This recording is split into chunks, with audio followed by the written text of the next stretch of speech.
We like to get after it, and who knows how long this is ever going to last. So it's, we have fun out there on the road, try to do what we can. She's getting digged down in Dallas, real out in Raleigh, tag teamed up in Tennessee, ain't on in Austin. Welcome everybody to Nashville Drummers Podcast, episode 29. Today's guest is drummer and podcaster Matt Mcilwain. This was actually a pretty brief conversation compared to what the rest of our podcasts tend to be.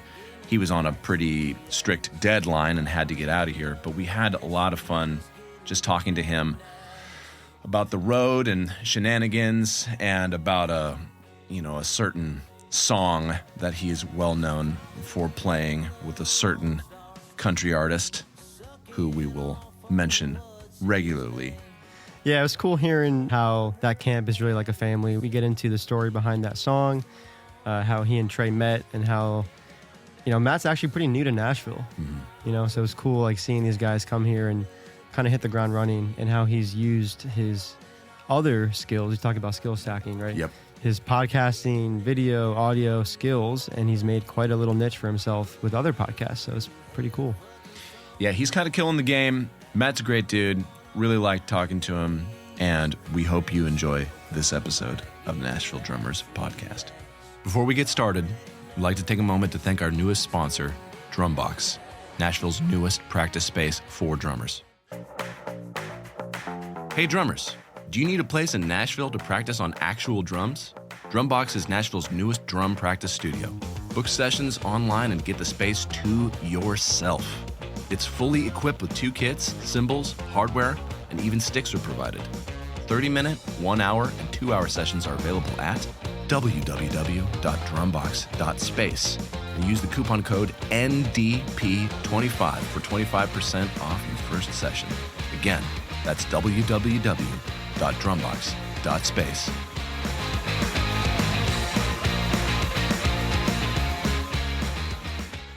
How do you pronounce your last name? Mcilwain. Mcilwain. Okay, that's what I thought, but I didn't want to assume and say it wrong. Oh, man, it happens. Well, welcome, Matt Mcilwain, to Nashville Drummers Podcast. Thank y'all for having me. Yeah, man. Feels weird being on the other side of the camera for once. Yeah. So why don't we jump into that? Tell us, we're kind of talking beforehand. I guess that's how we connected, through Instagram. I've been following some of the podcast work that you're involved with, right? Why don't you tell us what you're doing there? So I do a lot of things between...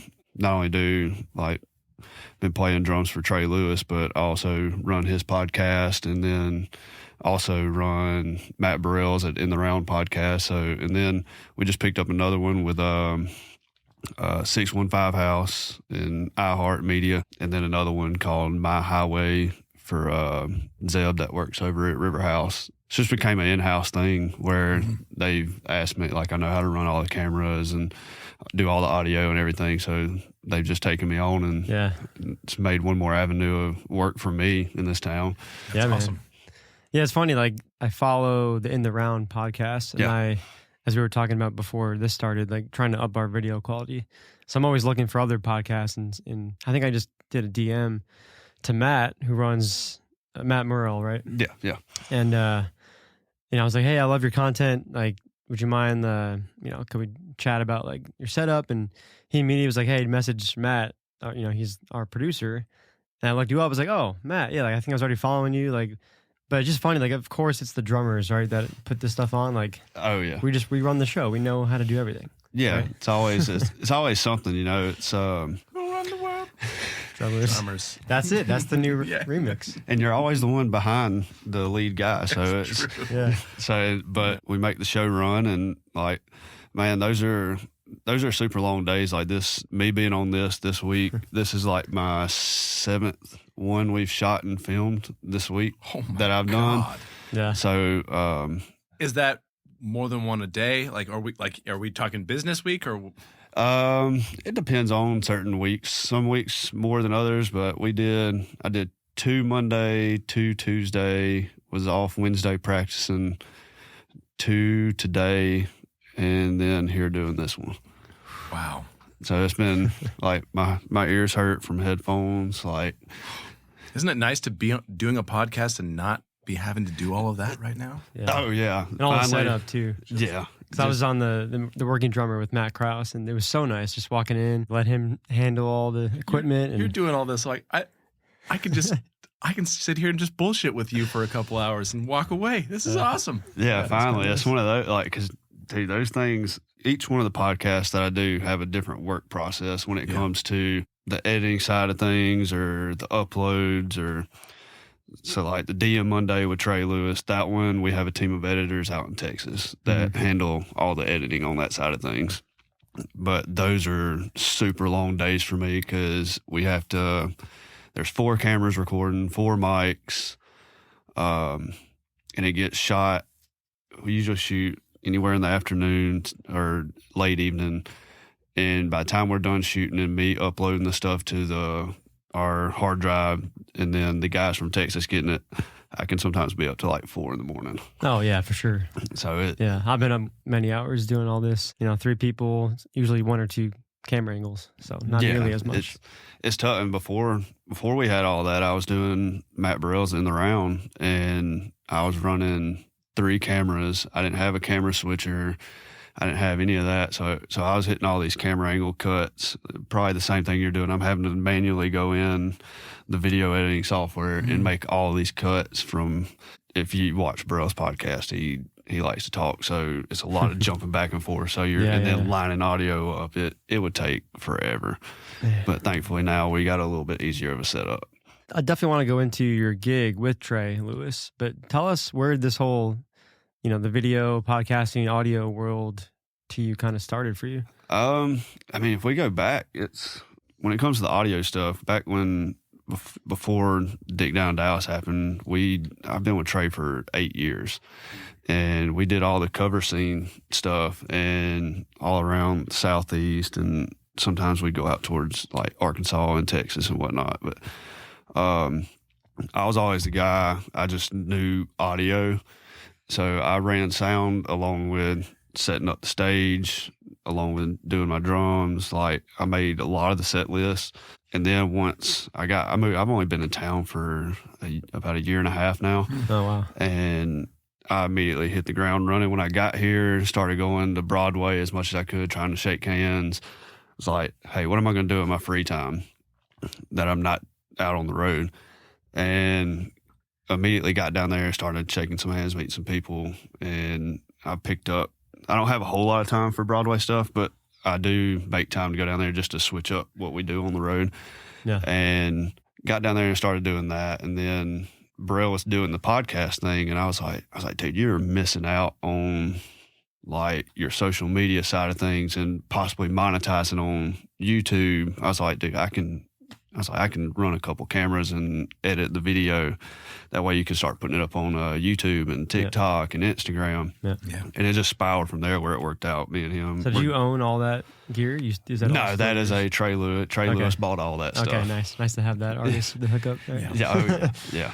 He's like my brother, man. Trey takes really good care of us for somebody at like our level. We're not doing like, we're anywhere still as of right now playing. We can play a 300 cat room, or we'll play a 2,000 cat room, and the occasional opening slot in arenas or festivals or something like that. But it's for what we do. He takes really good care of us. Like he don't spend his money on dumb stuff. He puts it all back into the business and also makes sure we're taken care of. That's awesome. I'm really glad to hear that. Oh yeah, he's awesome. He's always been a great friend. We've already got past all the BS of being on the road doing the cover stuff of the brother fight type stuff. Oh yeah. So now it's just like, if we're still go from van to we'll be on what's called a bandwagon occasionally, or we'll get a bus occasionally. Like it's pretty much, we all know our lane, and he pretty much stays in his bunk most of the time. So yeah. I wanted to ask you, because what you've described in this short time you've been here is a pretty busy schedule and life. So it was just going on in my head. How do you avoid burnout going like you're going? Dude, this is nothing compared to what it was. We've been at this since the song went, about 2.5 years now. Before this, dude, I worked, I'd say for a good 6 years. I worked 7 days a week, 365 days a year. I was working for a newspaper and I was an independent contractor, so I could take off anytime I wanted, like anytime I needed to go play the cover gigs. And so I would do that. I'd get home. We'd play usually Thursday through Saturday every single week. And I'd get home on Sundays, go straight to work, get back home and do that all the way up until we left again on Thursday. Up here, it's a grind and it's a lot of different things, but I'm used to it. I'm used to working. Like if I'm not on the road too, it's a bummer. Like I'd rather be on the road than be sitting around. But I find other things to do here in town that just keep me busy. So it's, be careful what you do in town, but it's you gotta like there's easy ways to burn time that don't do you any good. Oh yeah, I do way too much of it too sometimes. So what do you do for fun? You go fishing, right? We do a lot of fishing when I get the chance. If Trey likes to carry a lot of different people out, but occasionally I'm like his number one fishing buddy. Like if he's going to Florida, I think I've been like 3 times now, and we go down there for like 3 and 4 days at a time. And it's what they call it a big bass factory. So you go down there, there's like, I think they got 21 lakes, and we stay in a cabin. Like those guys have been super nice to us over the years. Wow. We got hooked up with them. We went and played. I don't know if y'all have ever heard the barn in Sanford, Florida. It's like that sounds really familiar. Cool little spot. The guy that owns that also is friends with the place in Florida called Beanville Outdoors, and they sent us over there the day before we had to play and took us out that morning, let us go fishing for free. We get out there and we got hooked ever since, because I think me and Trey got on a boat together, and Brill also too. Never been fishing in his life. He's from New York, so he's not an outdoors guy. Yeah. And he caught like his first like 3 or 4 pounder that day that he's ever caught. Like we're just like watching him struggle trying to reel that thing in. Change his life. Oh yeah, he's like, man, I've never been fishing before, and here I am, like out here catching 3 and 4 pounders. We're like, I think, and we had our buddy Ryan Nelson, our guitar player, on another boat, and I think they caught like 2 fish, and we reeled in like 30. Right, Ben Miller. Yeah, that's my buddy. Yeah. Okay, yeah, I love that guy. Yeah, he's great. Yeah, he really pushes us. Yeah. He's such a badass. I just really appreciate that dude. When I was going through like some really tough shit in my life, me and him, we just like went and grabbed lunch and just talked for a couple hours. I'm like, this guy's the shit. I love this dude. I love you, buddy. Wherever you are. We need more people like that, right? Yeah, for real. Yeah, you need guys like that. I have to tell it. Does he know you're on this podcast? Yeah. Okay. I don't know if I told him I was coming on a drummer's podcast. I don't know if he knew which one or not. I assume he does. Maybe. I don't know. I'll let Did you say him know. Missouri Drummers Podcast? That happens every time. While you're kind of giving us that story, I was thinking of episode 15. We had Jake Summers on. Mm-hmm. He gave us the story with his gig, obviously with Luke Combs, and kind of like a Cinderella story, right? He moved here and just met a songwriter at a round and just like, started playing shows, and obviously blew up from there. Kind of go deeper into your story, meeting Trey, and kind of give us the background of how those first few shows were, like the first few months even, to where you are now. So it goes way back. Weirdly enough, how it works out in this town or even outside this town, I credit it all going from a buddy of mine. His name's Mcilwain. He lives here now in Nashville. I think he's probably been here about as long as I have. But I met him probably 9-10 years ago, and he actually called me. He's like, "Hey, my buddy in Nashville is putting out this EP. He's got some shows coming up. He needs a drummer." He's like, "Can you play the tracks?" And I ain't gonna lie to you, I lied to his face, said, "Yeah, I can do that."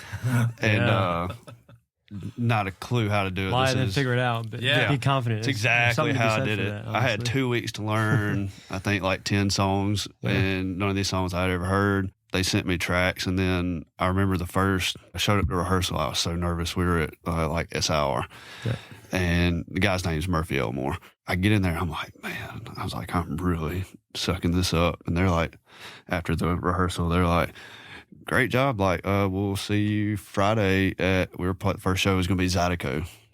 in Birmingham, Alabama. And I was like, perfect. Like I was still living in Selma, Alabama. And I was like, that's about an hour and a half drive, not bad at all. Made it through that gig, and I only lasted he wanted somebody that lived in Nashville at the time. So I was with him for like 6 or 7 months.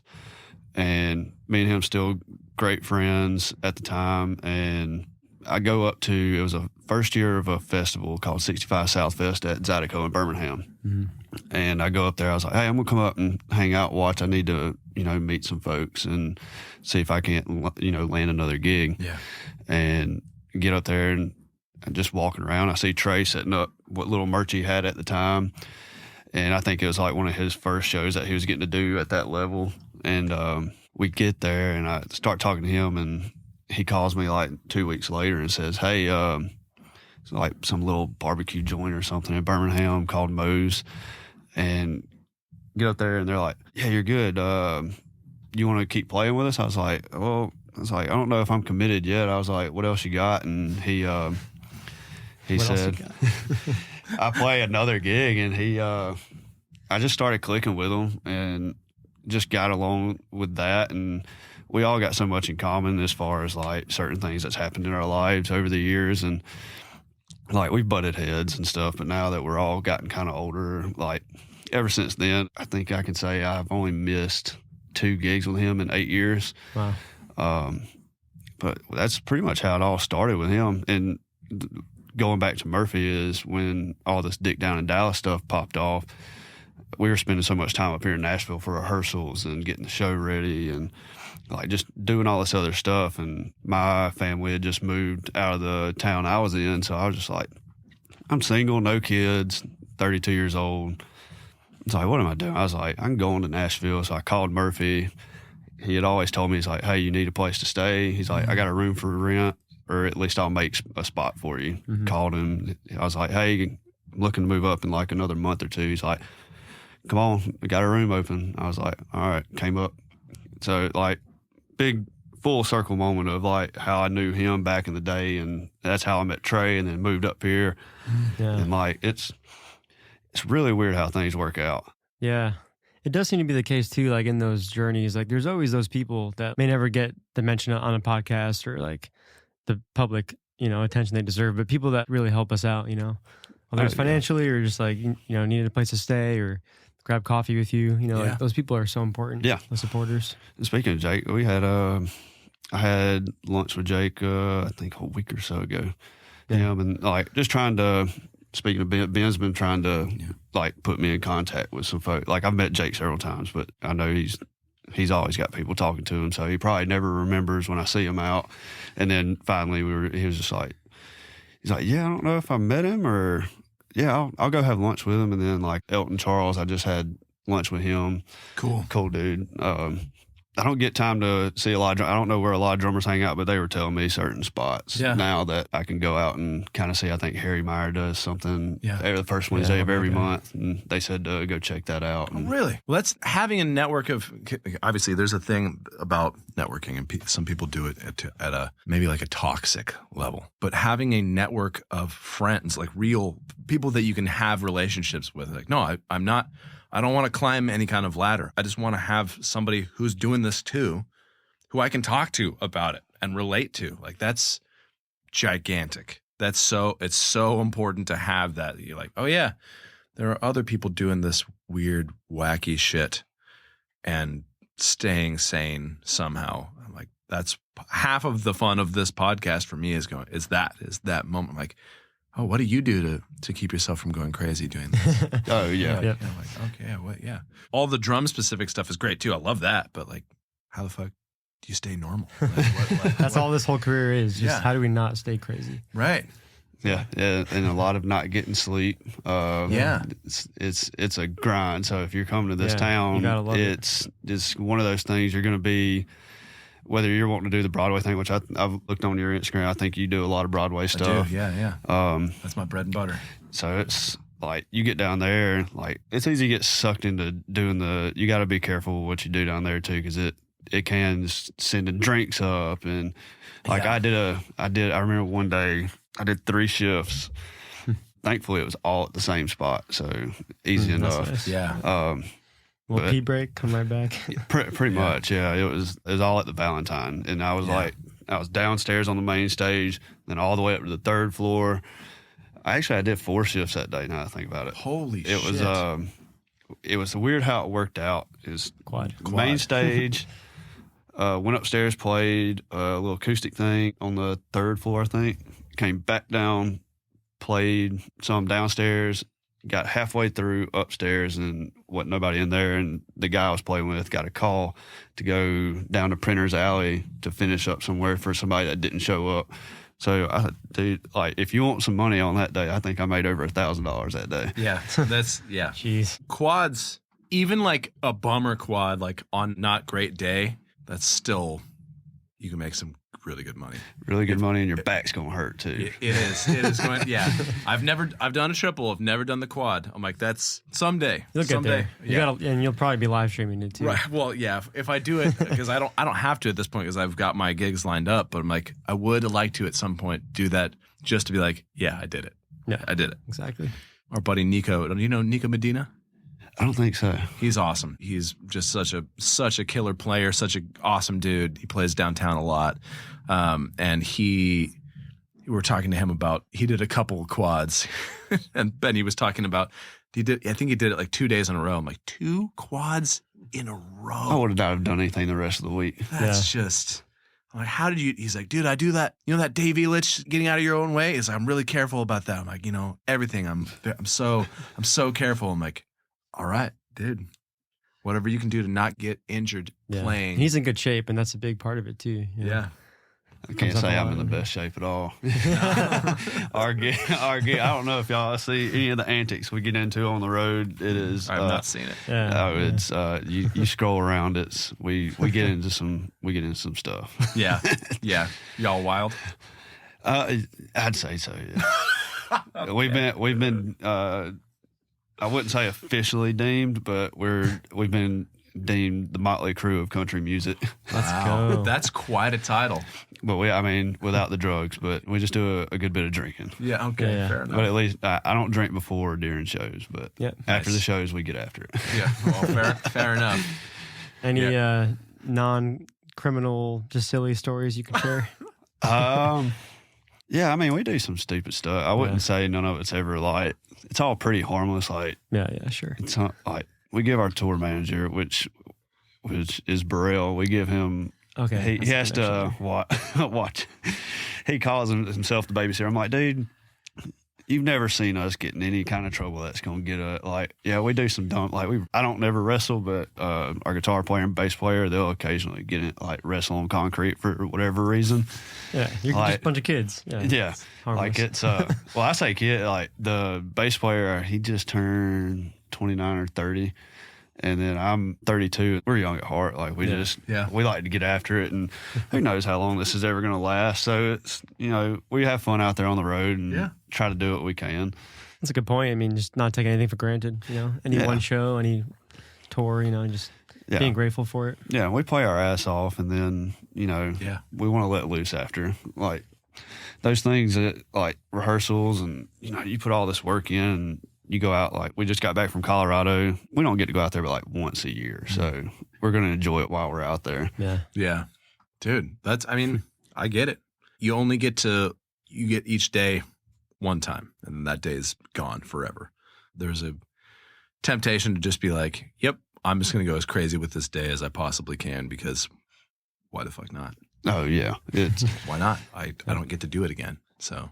yeah. And some of those venues too, it's, you get to go, there's been times I've walked into places and I'm just like whoever thought this kid from Selma, Alabama is walked into arenas. We did a festival, I think a year or so ago. It was Morgan Wallen's first show back after his whole controversy. And we're sitting out there first on that day. And it was in Auburn, Alabama. And we played Auburn for 6 years, once a month at Sky Bar, just on this little front stage, we could barely fit on. And then we're sitting out there as the opening act in front of 12,000 people. And we're like, like, this is wild. We've had several instances like that. We walking into arenas, like we didn't do, like Trey did the Kid Rock stuff this last year, and we weren't playing it as a band, but we got to go to several of the shows. I'm like, man, I used to listen to him when we were kids. Like, I had to sneak the CD with the middle finger, because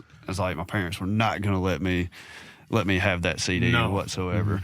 So getting to go and like see that, like, Bob's a rock star, man. He literally flies in private jet every single night, pulls up in a blacked out Escalade, hops on stage, plays a show, hops back in, flies back to Nashville. Wow. Every single night. That's intense. He's wild. Like it was Trey got to ride on it. Apparently, I think he has on the tail wing has 2 middle fingers. Oh, I'm sure. On the back of it. Got to. And it says American Badass. Yeah. Good old Bobby Ritchie. That's hilarious.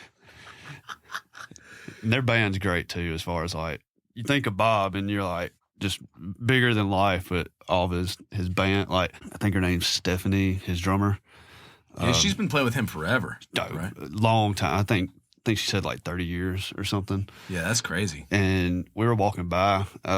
We were in Dallas, and I stayed out to do the tour managing side of things for Trey that day, like just taking care of the merch, making sure he had everything he needed. And he only went out to play one song that every single night, and that was it.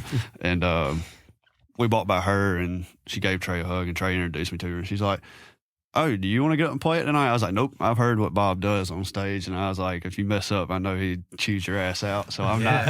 I was like, "I'm not getting up there and messing this up." Have you seen the videos of him doing it downtown?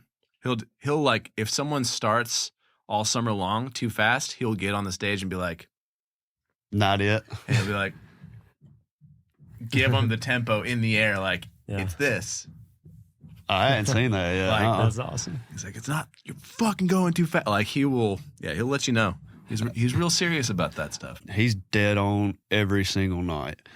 I never saw a show that didn't run flawless. Yeah. When we got a chance to go watch them, which most of them are like that. Like, we did a show with Brantley. That show ran flawless. Like I'm wondering where he just started.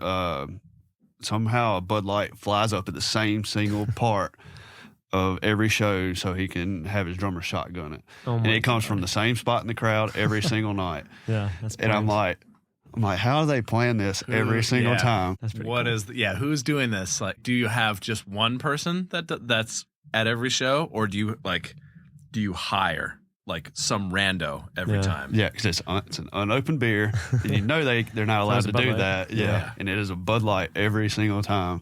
That's funny. Wow, what interesting. I might have just gave away a secret at their shows, but Hey, well, if you've gone to more than one of their shows, you'll see it. But that's interesting. Do you guys have any show rituals like that? not in particular. So Trey is brought in as far as like just the whole between social media and to the live show to pretty much anything we do. Like he plasters us all over his social media. We've turned into another personality behind the stuff he does too. But during the show, he has certain things where it's just dirty things he does. Because I mean, the nature of our show, Dick Down Dallas. Yeah, I want to talk about that too. Yep. I've got a few things that I do during that song, just playing it downtown. Yeah, I'm always holding up Snapchat with various versions of that, like my own additions to the lyrics, if you will. That's what Trey changed the second verse where it says, "I'm old what's his name," sucking off. I'm old what's his name. He's done changed it.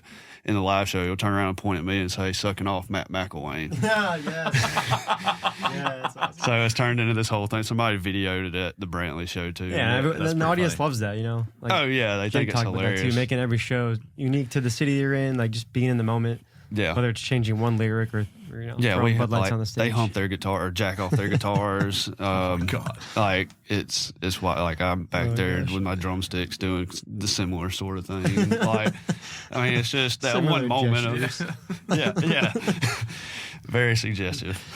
I mean, you mentioned that song a few times, Dick Down to Dallas. Give us that story and what that song means to you guys now.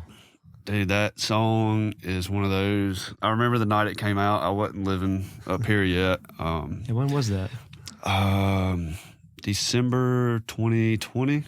Oh, is that okay? I thought it was older than that for some reason. It seems like it is. Yeah. Because, I mean, hell, at this point now, if you're on Broadway, it's played every single, every night. It's one of those things, too. If anybody happens to recognize us down there and know, they'll get us up there. I'm like, man, y'all don't, I don't mind getting up here and doing it, but, y'all are making $100 probably. Yeah, it's true. Yeah. And we can get sometimes, because me and the bass player, we do some stuff down there. He does it more than I do now at this point, but whoever we're playing with, they'll try to play it for free just through the night. And we're like, no, man, y'all make that money. Dude, make a biddie war. Yeah. Yeah. Yeah, Y'all got us on stage too. So, it. Yeah. Just, Yeah, make the money. silver If we platter weren't to- going to charge extra, now we definitely have to. Yeah. Yeah. Come on, Mike. Yeah. It's a special edition. You're not just getting the song. You're getting a very unique experience of the song. I mean, if Ringo was there and you're playing Beatles, you're Right. Yeah. You're going to be like, damn. Like, all right. yeah. I'm going to play Come Together in front of Ringo. You have to let me know where you're playing. There'll be a time Trey goes down there quite a bit, so we'll get him to pop in, and Yeah. he'll fill that tip jar. Oh, hell That'd be yeah. awesome. Yeah. He does. If he knows we're playing down there, he'll usually pop in occasionally. Oh, love it. Yeah, man. I'm usually playing. Well, I play some late nights, but I usually I'm playing late tonight. But 4 days. My main gig is a 2 to 6. So I'm guessing that's he's more of a nice. late night guy. Well, he was doing Sunday Fun Day the other day. He was out in the middle of the day. Oh, really? Okay. Yeah. Well, maybe one of these Sundays. That'd be awesome. That'd be fun. Maybe I'll Yeah. actually come down. I know, for real. This guy's We've been doing still- this for over a year. It's like I've tried to. I mean, living here in Nashville, I don't come down to Broadway too much. Dude, it's We're tough. busy, man. But And it's just no, it's no excuse. expensive. I could totally come down.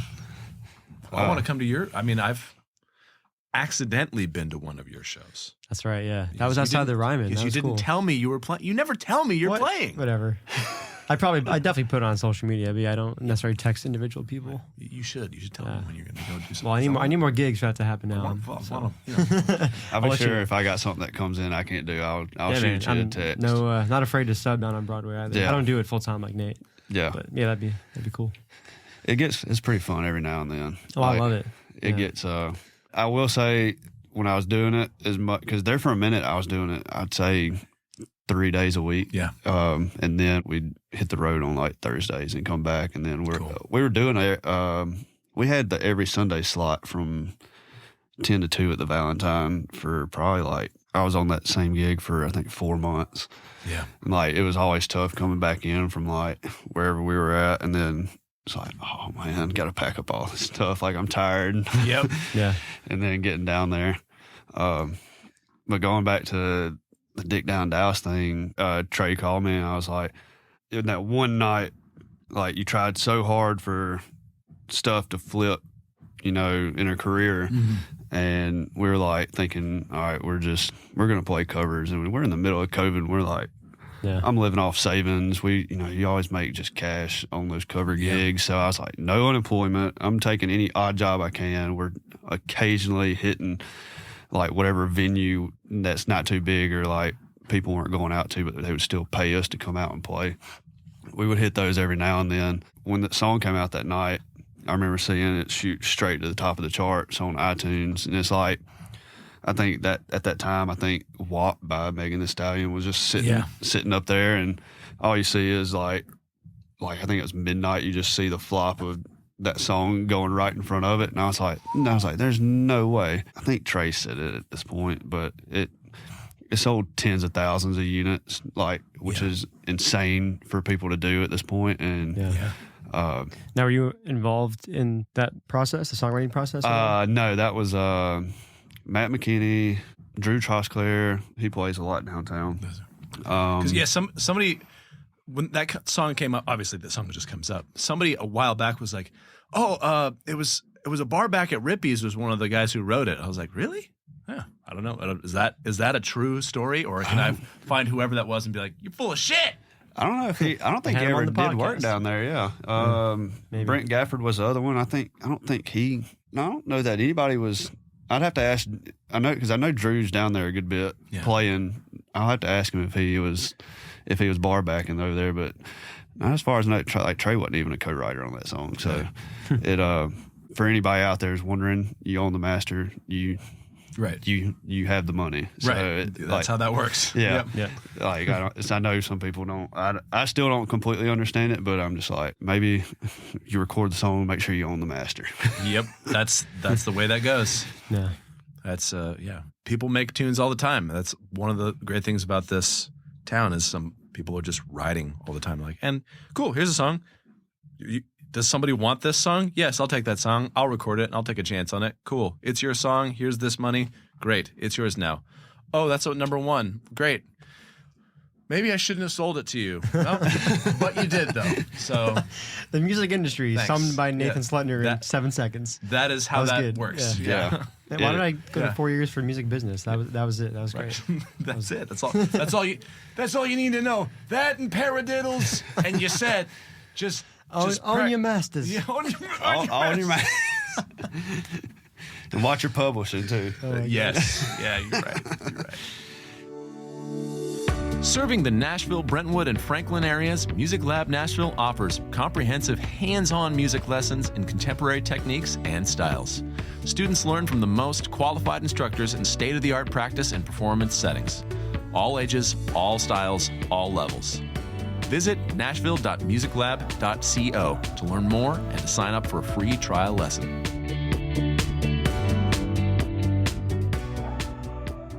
But That's wild. So the song came out, and then kind of, what was that first 24 hours, 48 hours, sounds like, or that first week? that first week. Was he just calling you I guys couldn't. up? There was a lot of times that we just didn't call Trey at all. Yeah. Because like there's just no getting in touch with him because his phone was off the hook. We were riding down to play our first show after that song came out to Statesboro. They booked us for 2 nights in a row. Finally coming down, like playing this venue that we've played for years, but we're coming down there with this massive song where I remember on the way down there, the entire time I think we came from Birmingham, the entire 6 hours, Trey is on the phone with every record label in Nashville, LA, and New York, like trying to give him like X amount of dollars to sign with them. Yep. And he turned every single one of them down. And we're like, from that point on, he took some meetings with booking agencies and ended up landing with WME. And from then there, I think it was only us, Hardy, and maybe 1 or 2 other acts that were out kind of playing some shows. Yeah. And it was a mixture of, because this is all like 2021. Yeah. And we did, for that year, I think we did 138 shows. And every single one of them was different because it was COVID. There were some that were like slam packed where people didn't care, but they kept us out of the way where it was like we couldn't post photos, we couldn't post videos. And there's some that was doing what we're doing now where you're sitting at a table, you get up, put your mask on, you go. And we had to load in with masks. There was temperature checks. Like, it was. Don't miss those days. Oh, no. Like, it was so strict. Like, we did the marathon probably like back in March or April of 2021, like sold out at, I think they can only do like, it was like half capacity or something. Yeah. And it was sitting room only, masks. Even for us, they had a line 6 feet from the edge of the stage that we could not pass. And I was like, man, this is and they temperature checked us coming in. Like, It kind of ruins the vibe a little bit. Yeah, Yeah. just a bit. Rock star, but first, Yeah. yeah. You are now allowed to rock. Yeah. Thanks. here's some sanitizer. Mom. Yeah. Yeah. And the nature of that song is just, I mean, the crowds are That's a rowdy wild. song, yeah. Like it's people want to get drunk. They want to scream it like it. Still to this day, like we still have, like if anybody that's ever doubting, like if you get into a spot where you get in a position of a song like that, or even like it doesn't matter what it is, you're gonna have shows. Like I didn't realize how affected because certain areas we go to, we had somebody, just a real shit promoter in this one market, and we're playing like this music hall and only 10 people showed up. Oh, wow. And it's like dude, what in the, like what did y'all do here? Y'all 10 better be rowdy as Oh, they weren't. Like, I think we were like I can say it now because I don't think they're probably nobody's gonna pay attention to it. But it was somewhere in Nebraska, and just like I think we were contracted for 90 minutes, and Trey turns around, he's like, cut this. We're only doing 70, and we're getting out of here. Yeah. I was like, fine by me. This is really hard you got to still perform, but you're like, God, there's only 10 people here, and they're not really paying any attention, and all they want to hear is Dick down in Dallas. Yeah. That's true. It's always a tough mindset, just how to perform your best, even for just 10 people. Yeah, and like we were still, I think at that point, like we were just, Trey invested some money like into this like tracks rig that's like really expensive thing. Like we're still getting used to it, trying to learn how to run a show, and when you don't have, it's hard to feel that energy from people, and you're like, man, we still got to play this show exactly like we play in front of 2,000 people.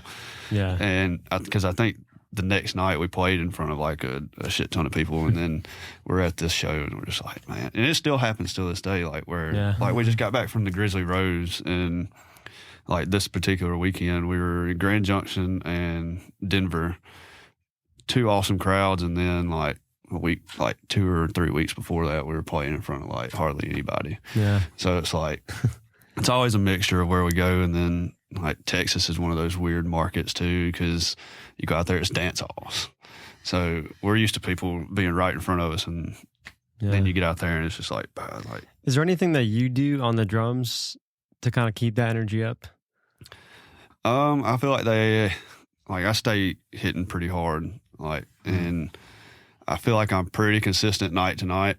Occasional like mess ups here and there, and Ben will be the one. Like if I know I had a good night if I have like 10 guitar picks sitting down by me, because if I do, like anytime I'm doing something really cool or like really good, he'll chunk guitar picks at me.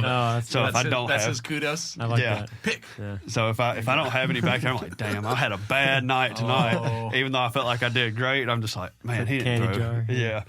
He didn't throw nothing. But he's trying to get me, like, Trey's a really, I wouldn't say hard person to read. Like, I can read him pretty well, but Ben's like, stand up, do some stuff. Like, if we're like trash can or something, stand up and like let people, I'm like, it's like, I try to, but like, I got to really pay attention to Trey because he's a wild card. Mm-hmm. So he's not like, different acts in this town have ways of running their tracks. Yeah. Sure. And ours are, I'd use a MIDI keyboard to run all my stuff, and it's like numbered in set list order.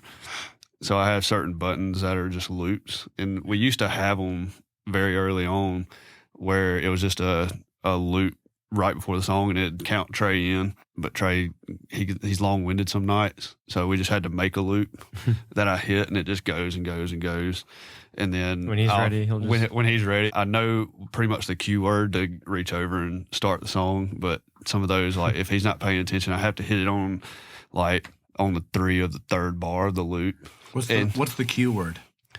It can be different every night. Like he's like, I think the new one is that's coming out on this new record. It's called "Could Have Been Me." And I think it's like 2nd or 3rd in the set now, and that's one of the ones like I can time it pretty well. But he'll be like, and I got this new song, and as soon as he says song, I'll hit it real quick, and he'll. But that one, there used to be a lot more in depth. I think we only got 2 songs now that have like a loop like that. One being like a cover song, but it's just. There's no particular way because it's literally a boom, boom, cha, boom, boom, cha. So as long as I'm hitting it on the one every single time, it's really easy to follow. Yeah. But we used to have one where we do Friends in Low, second to last every night, and I have to hit it on a certain because he starts the song with nothing, and I have to hit it on a certain word to make sure it goes.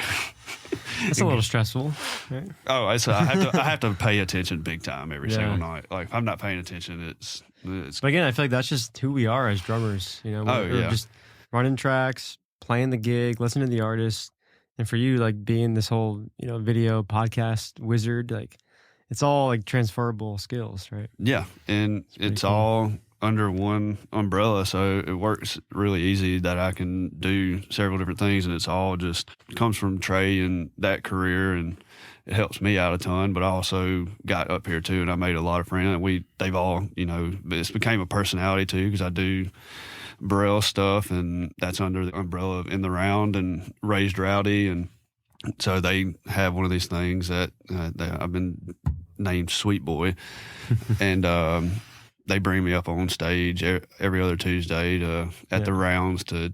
They're like, all right, which round do you want to take a shot with? And I'm like, I'm down there a good bit and run into all those people. And so it's also became like a personality between like not only doing the drums, but also, which has helped me a ton too. Trey started this new thing of getting me engaged every couple of weeks. We've done it like twice, and videos got like, one of them's got like 120,000 views, and it was just like a fake proposal. And I think I saw that. Yeah, but you're right. But then it's actually real now, right? No. Or it's not. No. Oh, okay, that's what you're saying. No. You got me then. Jeez. And then I was In single. my notes, recently married. Look at that. Yeah. It was all a thing. I still talk. That's good. See, that's a show ritual right there. Okay, that I've not heard that before. Incredible. That's the best thing I've heard. It all started. We did our first show of the year was a hometown show in Birmingham at Iron City.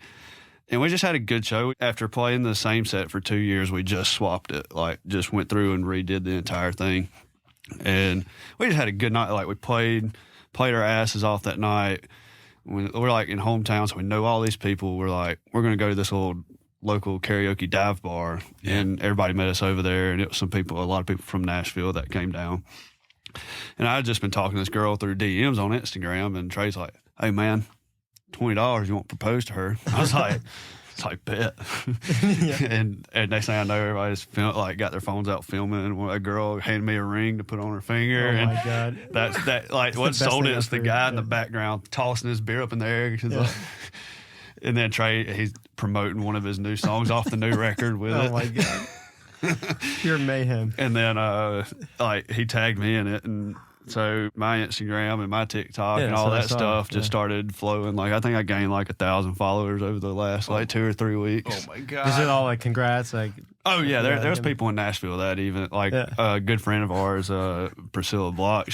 I was at Live Oak recording a live podcast for another guy, and she came up and said congratulations. I was like, thank you for what? She's like, on your engagement. Are you scared? I was like. I'm only scared at how effective this deception was. Yeah, she didn't even know. Trey came in later and told her that it wasn't real, and I went over there. I was like, I didn't know that you thought this was an actual thing. Like, this was a total joke. Like, she's like, oh my God, I thought it was real. I was like, no. Now, here's my question: did the girl know that it was not real? Oh yeah, she knew it wasn't real. Because that would suck. You're like, I mean, obviously you're just like talking through DMs, so but it's still like it would be, what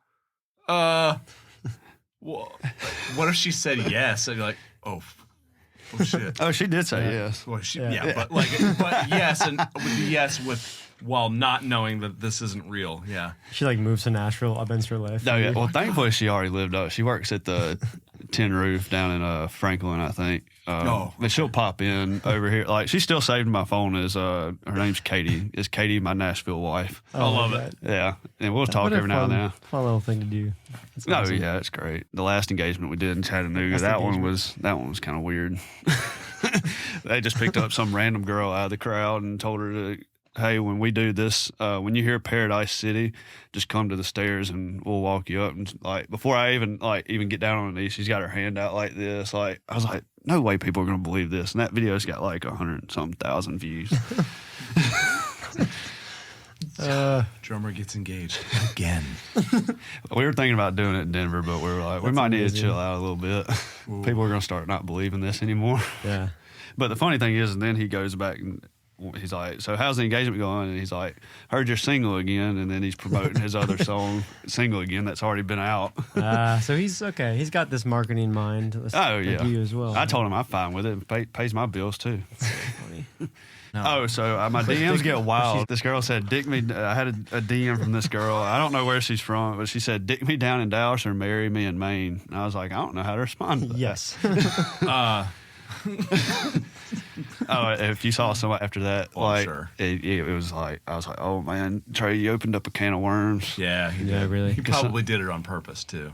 I'm sure. Oh yeah, I don't mind it. It's fine. I don't answer all those. Half time I just open. I don't even accept some of them. I'm just like, oh, I'm not gonna. I was like, I don't feel like all my DMs need to be blowing up like this. Yeah, Wow. Yeah, that's wild, man. that's really funny. We're coming near the time where you said you had to go. I want to be respectful of your time. yeah, Why don't we ask a few closing questions? You Yeah, said absolutely. 7:45, right? yeah, Okay, yeah. cool. So, first of all, we'll ask some of the traditional questions. I have to ask the Nashville question, which is, do you do the hot chicken? I can't. I don't do spicy foods. Can't do spicy Can't food? do spicy foods. Okay, all right, that's It, fair. last time I'd say the last time I had it was I think it was like a medium at Party Foul. Yeah, I ate like a half a piece and I was just like, can't do it. I have one kind of closing question, which I guess maybe sort of encompasses everything that we've been talking about here just in the past hour. But it seems like it's very apparent that like you and Trey have kind of excelled in this like personality kind of brand for yourselves, and it's really like behooved you as individuals and as the band as well. I'm just wondering like how you feel that is for young musicians and songwriters and artists, like how important that is today. Like, is it no longer like obviously just writing good music and being a good person? That's like baseline, but now like having content, whether it's a podcast or having, you know, these tour vlogs or just like being out there and doing fun stuff and just showing that audience like your authentic self, you know? Yeah, I think that part of it is really important. I think it's getting better with a lot more of the artists now in town about including their band and crew and everything and a lot of their like social media and part of their show now. And because like every aspect of our show is not, it's about Trey, but it's also, he makes a point to mention each one of us. And it only helps in the long run too, because if any of us are posting stuff too, it only sends them to him. And so ultimately that it, for one, brings more value to your job, even though like you're expected to show up and be able to play. But everybody says it, every drummer in town will tell you that's part of the job, but mainly it's if you can hang. And like just being dependable. I'd say I'm never late for anything. Yeah, you were And- probably 30 minutes early to this podcast. Yeah. So Well, I saw appreciate the that. traffic and I was like, man, I'm gonna go ahead and leave because it's telling me 15 minutes to get here, but I was like, if I'm not, No, I it'll be love 30 it. minutes. Yeah, Yeah. great. Yeah. It's great. But I was always taught if you're 15 minutes early, You're on You're on time. time. Yeah. Yep. On time or late. Yeah. like I don't, even on Broadway, I get down, like if I'm playing down there, I try to get there 30 minutes ahead of time, make sure I got my parking, make sure I've already got all my gear rolled up, set down, then I can kind of chill, get me a water, Yeah. and then Make sure you got ready. your clutch, right? Yeah. So I keep mine attached to I have a soft bag, so I just keep it attached to my hi-hats. Oh, there you go. Oh, good man. But I'd say, especially for us, it's one of those, which I feel like if you're getting hired for any gig, you've probably got a relationship with that artist already for one way or the other. They've heard about you from whether it's their guitar player, band leader, bass player, maybe a tour manager, whoever it is, like, you know, just build that relationship. And, you know, the long haul, I see it more now than often than others.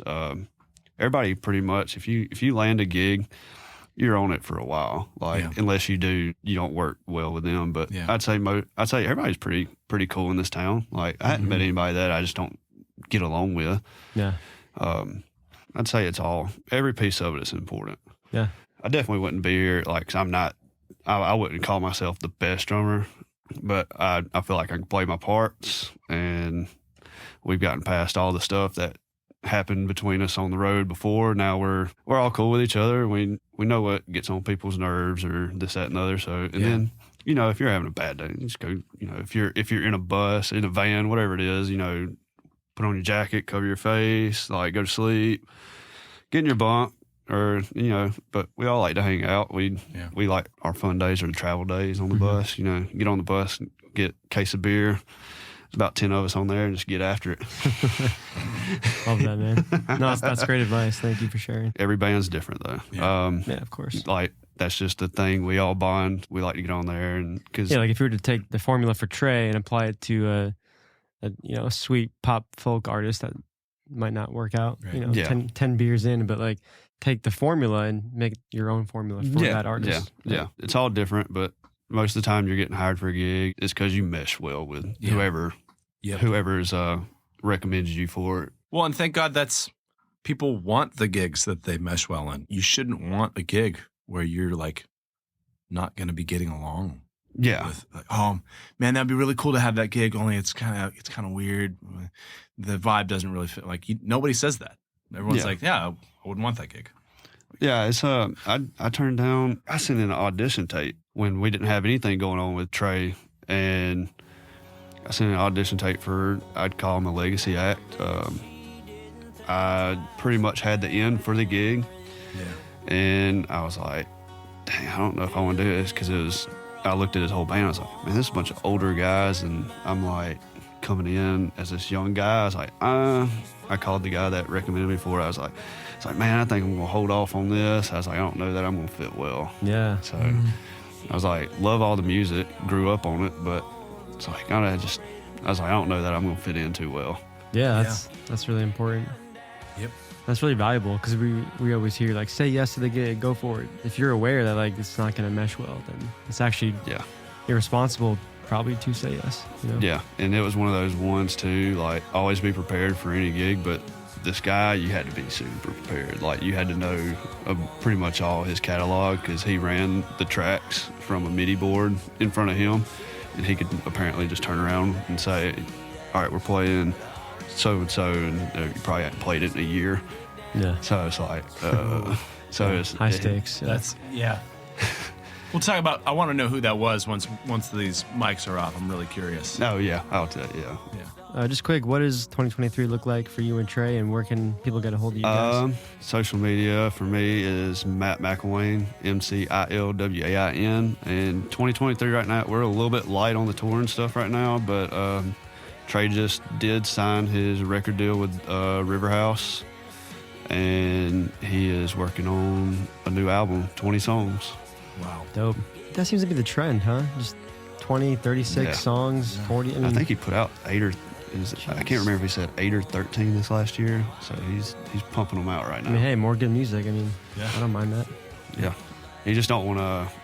I don't know how they're going to do the release, if it's all going to be at once or what. I know he's right now. I think they've tracked everything except for he's working on all the vocals right now. Awesome. But thank y'all for having me on. Yeah, man. Dude, thank you for being here. Yeah. Oh yeah, absolutely.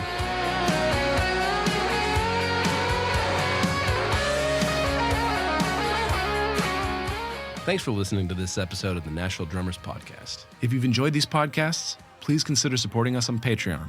For $5 a month, you can help support this dream and keep the ball rolling for us. Believe it or not, it's not free or even necessarily cheap for us to make this thing go.